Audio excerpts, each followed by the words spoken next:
Hey guys, welcome back into the kitchen. Today we are going to go over knives. I mentioned in the last video that I've been working on building a good set of knives. I do have my shun laid out here for us, so we're going to go over each one of these as we look through them.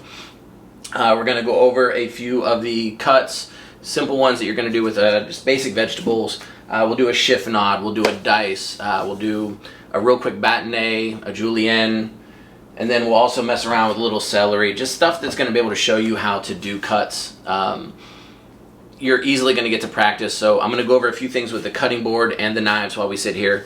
So let's go ahead and get into the knives. We're going to try and not make this video super long today. So your first one that I'm going to go here with, this here is my Nakiri. This is a 6.5 inch Nakiri. This one is used specifically for chopping. These work really well when you're doing a lot of heftier style vegetables, coming straight down through them. It's a little bit easier to scoop your vegetables and toss them when you're done. This also allows you to not go back and forth, so you go straight down, get a much more even cut when we're going through those. We're not going to use him tonight, so I'm going to put him away. My second one, this is my Sookie. I mentioned this one that it's my favorite knife in my collection. This is an 8 inch. It's a little bit long for a lot of people. It fits, I've heard pretty big hands, but it fits pretty well into my hand. You can see that once you get through it, you get down in your bevel, you get a good solid grip. I like to use the pinch grip, so once I'm in here, I'm going. Something you're really going to look at with knives, once I get into the classic knife that I have here, this is an 8 inch Chef Classic. There's a little bit of difference. So we're getting into this one as well as getting into this one. You can see the difference in the blades. The difference is a lot of French style chefs do a rocking motion where a lot of the Japanese style do not traditionally do that. They do a lot what's called traditionally like a push method. You're going to get and start getting in and you're doing more of a push than I'm actually going to start doing a rocking motion. The bottom of the blades, you can kind of see again that this one is a little bit flatter than the round end on the bottom of the classic knife. That is because that's the design. This is used for a lot more up and down motion. Now, Japanese knives are traditionally made a lot thinner than American style knives.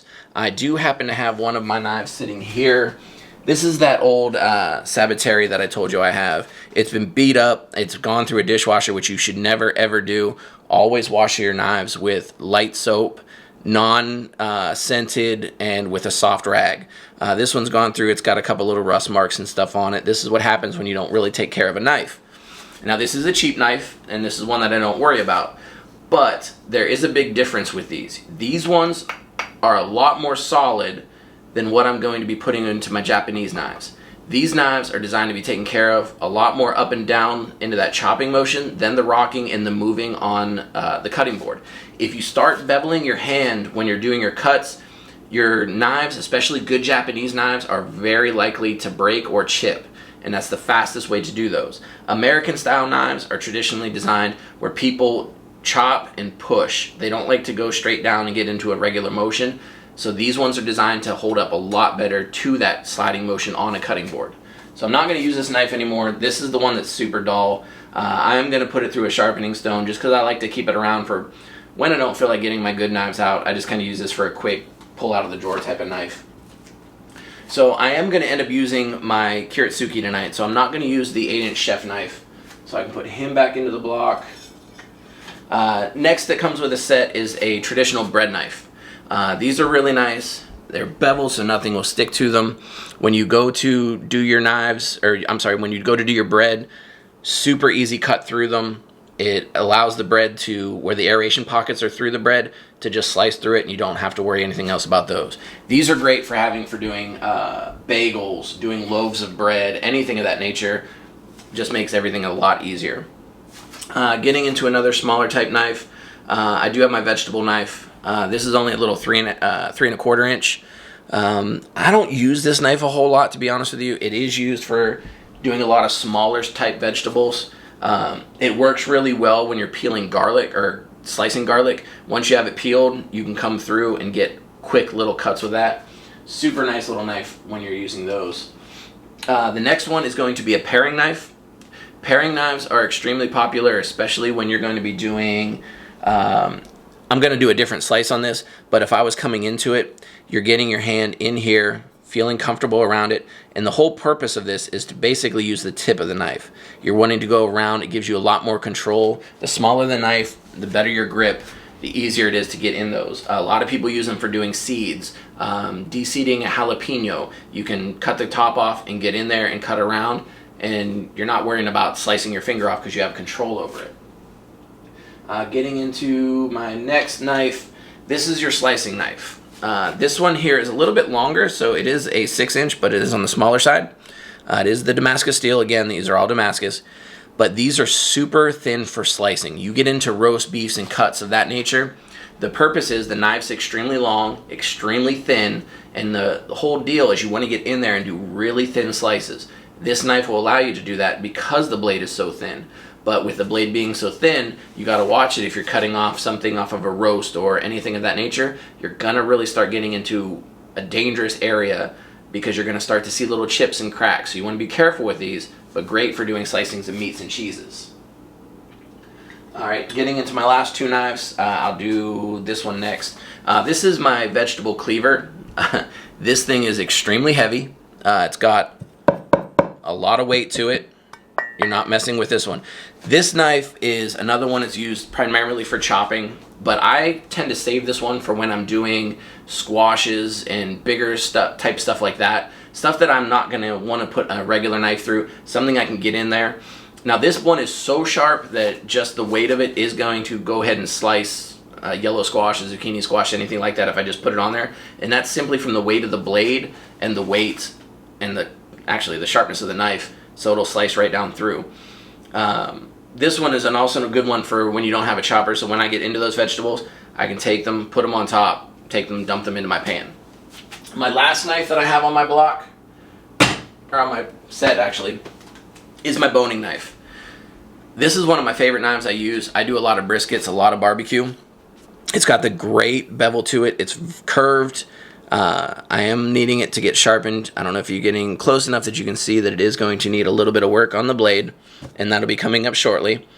But the best part with this knife is that it is actually used for trimming fats and things like that, getting around bones. I do briskets.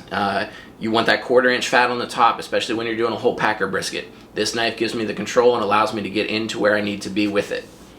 The last thing that I'm going to mention with these knives is one thing that I think a lot of people end up overlooking, and it's something that I think really needs to be addressed. So when you do get a set of knives, 99% of them are going to come with a honing stick.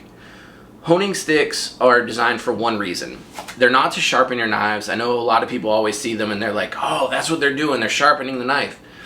There's a sharpening stick and then there's a honing knife. Sharpening ones are a lot, if you want to come in here and look at this, this is not super gritty. You'll see just very little lines in there, and that is designed to hone a knife. What I mean when I talk about honing a knife is you're going to do one set with that. A knife, when you use it, is so sharp, especially on a Japanese blade, that it tends to bend one way or another on the blade. So this is designed to keep that knife straight, because they'll start to bend and then they'll come back a little bit. But this allows you to keep that knife cut straight, which will keep your knife sharper longer. Now, the easiest way to do this, and not many people know how to do this, so I wanted to go ahead and demonstrate this for you tonight. I'm going to use my cured Sookie.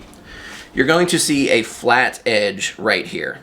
This is designed by this knife company. So Shun put this out with the direct specifications of what angle their blades need to be at. So you put the blade across, even if you want to come from the top, you're going to see that it comes straight from the top and it connects right with the bevel of the knife. And then what you're going to do is you're going to come down and come back to it. That gives you the perfect angle. You do 3 slices on one side, then you come back around to the other side, again back even with the flat side, and then we're going to do 3 more. And you're going to go back even, and then you'll come back, do 3 more. Now you don't have to do a ton of these, but I'm going to try and do about 6 of them down through. And you hear that knife, and that's honing the blade. So I'm putting it back into a level area with it. Always when you do this, take a towel or a knife when you're done, and you're going to want to wipe the bottom of the blade. The reason is because you're not shaving anything off of it, but you are re-honing it, so little splinters of the knife could come off, and you just want to avoid getting any of that in your food. So I wipe both my honing stick and I also do my knife. So I'm gonna get everything prepared here, and then we're gonna come right back. I'm gonna get my cutting board and everything set up, and we're gonna do a bunch of vegetables, and we'll work on our cuts. See you guys in a second. All right, guys, so we're back. I got everything kind of set up for us. We are going to do carrots, celery, pepper. We're gonna chiffonade some basil, and then I do have an onion here. I've had a lot of people requesting the onions again, so I wanna go ahead and go through that. I'm gonna take my knife. First things first, when you get into your knife, is you're gonna be your grip. Now, I did mention that I'm doing the Japanese knives, so I'm going to use a lot more of a chopping motion. I will demonstrate the rocking motion as well when we go through these. But getting in here to this section of the knife, it's not going to cut you. I know a lot of people get afraid when they get down towards this bottom. This is actually designed so you can get your hand in here, pinching basically you're pinching your thumb and your finger together. So when you sit down to go down, keeping your fingers away. This way, it's traditionally one in the front, two in the back. I have really big hands, so I try my best to keep it right there. Now, the other good part when you do those, when you have here, you see people that cut real fast. This is how you cut, because this knuckle is out in front. There's no way when your fingers are behind you that you're going to end up cutting yourself. So you're okay there. Now, when you come down through, keeping, again, our hands forward and back, I want to make one quick cut down through, cut my carrot. I'm going to cut both ends off there. I'm just going to throw these here in the sink, and I'll deal with them after I'm done. Okay, so I'm going to do a bâtonnet cut right now. So I want to take from the back side here. We're going to take it about that length, and then we're going to come down and do one more. And then these are going to go into a stock pot, which I am using. So I'm going to make a quick little stock out of these veggies so they're not going to waste. All right, so using these again down through, we're going to square off this carrot. Then you rocks down, again using your knife and your blades, down through, making square cuts. And we're going to come down one more. We'll be able to take these cuts and go into here. Now we have our sticks. Now this carrot was a little bit misshapen, so let me go down through and we'll just kind of square it off a little bit for us. So we're going to go third cuts through this. So one down through. One down through. When you hear the knife hitting the cutting board, that's what you want to hear. A lot of people often think that you're just kind of showing off and doing things of that nature. You're really not. The whole purpose behind that is just you're wanting to trust your cutting board. And the biggest way to get yourself hurt is when you're not trusting your knives and your skills. So cutting down through, when you're hearing that noise, that's me pushing down through the vegetable or whatever I'm cutting into the cutting board so I make one good clean cut. You don't want to be sawing, you don't want to be mealing around through there, bending the blades. We're just going to end up making that a lot more difficult as we go. So we're going to get in here, back to our bâtonnets. We're going to do these again into thirds. So longer cuts. The carrot's not as big as I would have liked, but we're going to get those down. We're just basically making our sticks.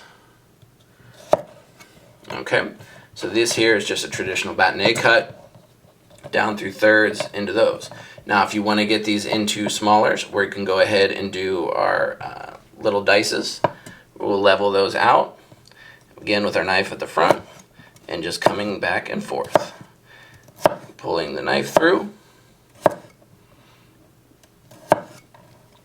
And we have our small dice. Super simple, and I'll go ahead and demonstrate that one more quick time. You can actually stack these up into sixes and do them when you feel comfortable with it.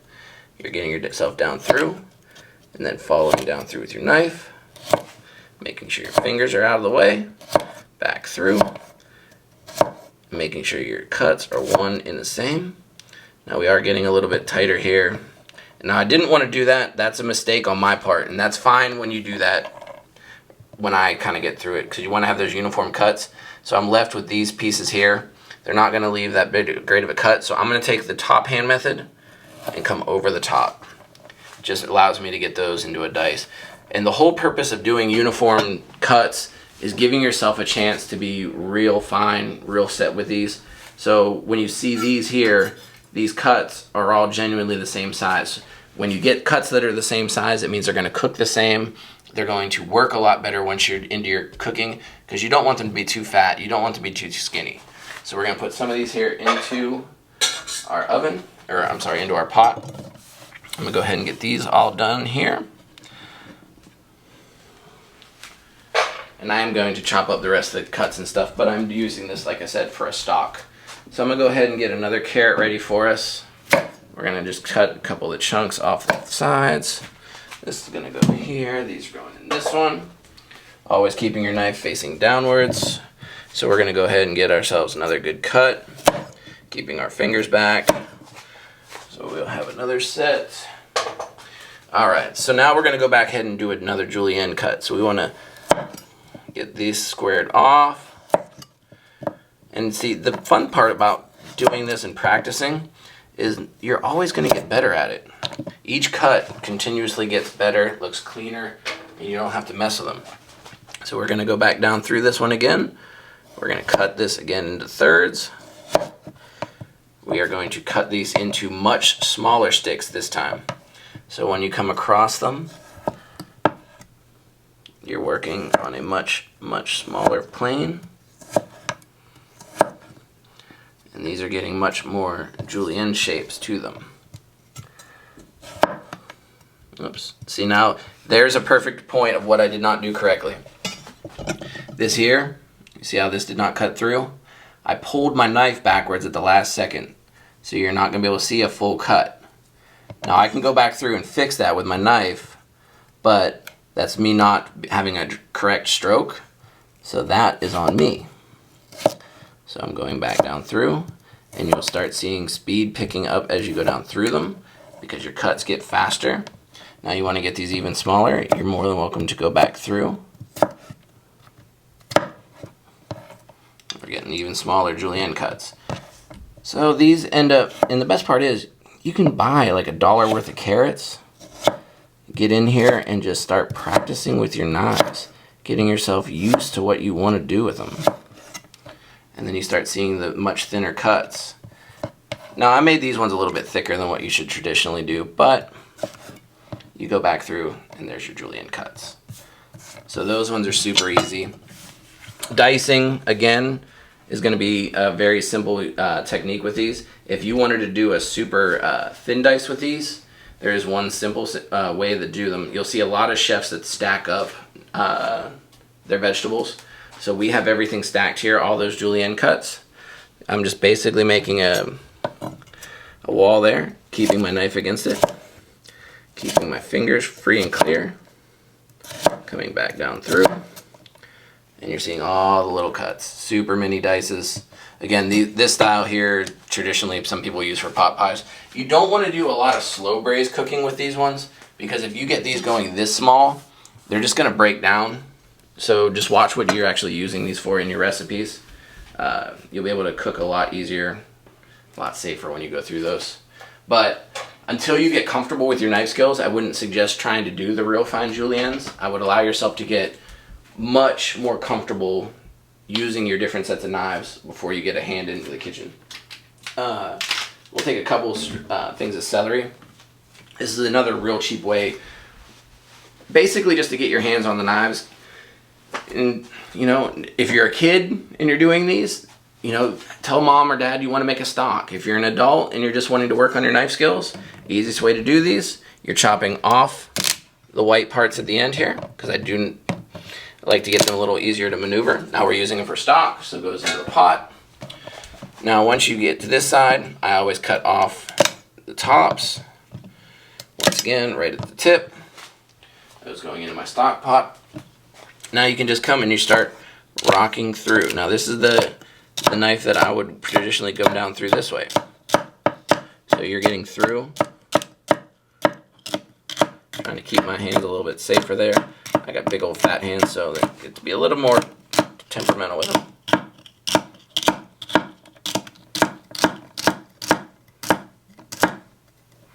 We'll leave that last one. But that gives you your chance. So you can see a lot of these are all the same size, same shape. I'm not getting them much thicker than the other ones. I am by no means a high-end fast paste knife chef. Now I'm gonna get the classic knife out, and this is the rocking motion. That was much more of the chopping. When you get in here with this knife, I'm gonna set this one up here. This knife is designed with the lower end on here, so this is gonna have a rocking motion going through each of the vegetables. So once you go through, this is the American style. See how the rocking is going through? We're not pushing anything off to the side, but you're allowing everything to go forward in a rocking motion. They call it almost like a locomotion cut, because then you're sliding your meat up with it, or celery in this case. Keep pushing through. You're doing a lot different cuts. Keep your blade clean if you don't feel comfortable. Then back to your fingers over the knives. Continuing to push forward. I'm much more comfortable with the chopping knife, and now the last one's a little bit thicker, but we're using it for stock, so it's not as big of a deal. Now you still get the same uniform style cuts. The best part is you're gonna figure out which motion works better for you. If you have American style knives, the rocking motion is probably gonna work a lot better for you, simply because it's something you're used to, something that your knife is actually designed to do better. These style knives are more traditionally designed to do my chopping. The reason why I was saying with the rocking motion, when you get down and you're into your cut, at the end, you'll see some people that do this, and you'll hear this. And what they're doing is they're trying to push the food away. You don't need to do that, because when you get nice cuts through, you're good. When you go this, that's what causes those little bends, nicks, and striations in your knives. Those are things that you do not want to see in your knives. So for that reason, practice going straight through. Practice where your body is angled to it. You don't want it angled away, because it's going to change your cut angle. If I'm standing here and I'm cutting over here, I'm cutting and pulling because I'm trying to get myself back to a center mass. Your center mass is key for a lot of things, anything from sports all the way through cooking. Next, we are going to get into the pepper. A lot of people always ask you the fastest way to do one of the peppers. I always like to come straight down through the top, cutting the top of the pepper off. Then you're left with the core. Now you can do two things with this. There's two trains of thought. Traditionally, some people, and I like to do this way as well, will go down through the base of the pepper, which we can still use the pepper. And I put peppers in my stock. And then I personally will come down through one section here, just right to the right of it, and it starts to open the pepper, and you'll see it. And then when you come in with your knife, come in through, and then we're going to start coming all the way through. And then this part comes out here, and we're slicing too. The entire insert of the pepper just came out. So we don't have to mess with those. I'm going to throw them in the garbage here. Now the best part is I went through that entire pepper. Now I did pretty decent with it. There's two little seeds here, and then there is just a little bit of that left. So I can come in, and I actually went too deep with that. That was my fault. That there should show you exactly how sharp these knives are. So you come back through, just trying to get that little bit out, and that's out. Now the best part is when you want to do these, you come through right at each one of the sections, and this will allow us. Now the other thing that you'll see a lot of people do, and it's wrong, is you do not want to cut them this way. You want to turn these over, because when they're on the sides, they're on the much easier to cut down and through. Move these pieces of pepper. You can use these for when you're doing different juliennes. Really great when you want to do stir fries. So we can sit there, and that makes, again, our little cuts. Now if I wanted to dice them, again, I'm going to come straight down through. Depending on how big I want the dices. And these are probably going to be a little bit smaller than what I would traditionally do when I'm doing these. But we're going to take them, slide those ones over, push them. That's how I always stack mine. And then we're going to come straight down through. And then instantly, we're seeing, now I got a little bit messy here at the end, but that's all of our dices with our pepper. So it's the fastest way to clean a pepper. Once you start getting through those, they are super, super simple. I can actually put these pieces in with my stock because I'm not worried about that. I'm just using it all for the flavor anyways. So we're going to take those, put them over into our stock pot. And let's go ahead, tell you what. These are a little bit wet, so I'm going to take one of my chopping boards. Makes life so much easier, especially when you start getting into cutting a whole lot more vegetables. I tell you, it's a lifesaver. Alright, now I'm not going to go ahead and do any more of these pepper cuts. I'm pretty sure you guys got that. You can always go back if you need to. So those are done there. I'll take a piece of paper towel. I do want two pieces since it doesn't want to tear, right? I'm going to do the basil first, and then I'll get into the onion because I don't want to make a mess on the board. Chiffonade cuts. Chiffonade cuts, when you get basil, this is fresh picked out of the garden, so it's a little bit on the rougher side than what you'll see when you get them in your kitchen. You're going to want to make what they call the cigar roll. So we're going to take these, stack them up. I try and keep the stems to the base side, and then you're going to roll over the top, and you want to roll it tight, just like you're rolling a little cigar. So then that first leaf is tight. We're going to take our hand again, and we're going to start coming in through the backside.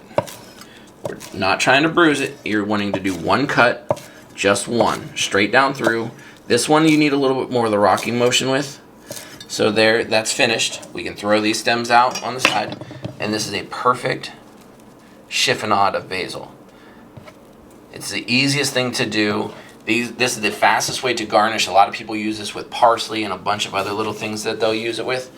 Garnishments, but a lot of recipes will call for chiffonade basil. Things that you're not going to have to mess around with, but take a bunch of it in the kitchen. If you got it growing in a garden and you don't need to use it, or if it's getting ready to go bad, even the ones that have the brown in them, you're just going to use them for your knife skills anyways. They're going to be tossed out because they're starting to go bad. Take them in there, find your cutting board, get in there and get some slices in. The more time that you spend playing with your knives, the more time you spend actually chopping vegetables, you start to gather your knife knowledge. Obviously, I do some of my knives, but I'm not great with my knives yet. Okay, so onions. Dices are a big thing that you hear a lot of people talk about. They get mad when you talk about cutting an onion, and they can never get those circumventual, I don't even know which word I want to use. That's not even a real word, I don't think. So I'll show you how I do these. If you take this straight down, there's a tip and a root. I want to cut the tip off straight down through, and then it kind of peels to that section. Now the worst part about doing an onion is you're going to make a big time mess. Once I get a flat base, I'm going to come right down through the middle of the root. So I'm down through, one cut, and now I have two equal pieces. Now, the hardest part here is trying to keep your station clean because there's nothing worse than dealing with a lot of the peel. So I'm going to go ahead and take this section here, try and clean it up as much as possible. Drop everything on the floor. Yeah, it works wonderful. Throw this here in the garbage. Okay, so now that we have the tip cut off, we do have the root exposed. I'm going to go ahead and peel this top layer off. Now, because I'm doing a stock, I'm not worried about this top part of the onion. Traditionally, I might remove the first layer. So then I take that off. I'm going to do the same thing on this side. Exposing just the layer of the onion. Right down to the root. Right off the backside. Make sure you pull all that off. So now we just have the root available. And I have that all cleaned and done. Got the keels on my feet, which is wonderful. Okay, now the easiest way to dice an onion. We got it down to the basics. You're going to take your knife, get those off me, and you want to come down through all the way to as close to the root as you can get without actually going through. So we're going to start coming down, and we're making sure, whoops, see there's the cut's not deep. Trying to make sure my fingers are in the right direction. Making little cuts, but not getting into the root. If you get into the root, then you're going to start losing your cuts. So as long as you keep these uniformed in shape and pushing a little bit of weight down through them, we're starting to get our knives down in. Now the last cut here, I usually take my hand away because I don't feel comfortable with that set. But now we have the onion diced, or sliced down to the root. Come back to the other side, and we're going to go straight down through. 1 cuts. Now these are going to give us a quick dice. I'll show you another one when I get to the next onion. So we're coming back down through each one of these, cut down through. And then if you want to make sure you don't miss any part of the onion, come back down through this side and coming back across it. So you're just not wasting any parts of the onion. And then everything comes off. Now that there's just a quick dice. Now the thing with that, look how easy these cuts are. But you don't get a consistent uniform cut with this. You really want to get into the next way to dice an onion, and this is the one that confuses a lot of people. That's just a super simple way of getting it done quickly. The next one is we're going to get our uniform cuts. If you watch Food Network, if you watch any of the cooking shows, currently right now there's one where people don't know how to cook airing, and it's kind of a funny episode to watch because I wonder if people really are that stupid in a kitchen. I mean, yes, these are basic kitchen videos right now, but most of them are kind of common knowledge and you're starting to learn that it goes through quickly. So, taking back into this knife, we're going to do the same motion that we did with the last one. So we're going to go in, we're going to cut down into, but not all the way through down to the root. And I just messed up there because my fingers are too fat and I'm trying to stay away from the camera, so I apologize. So let me get this down here.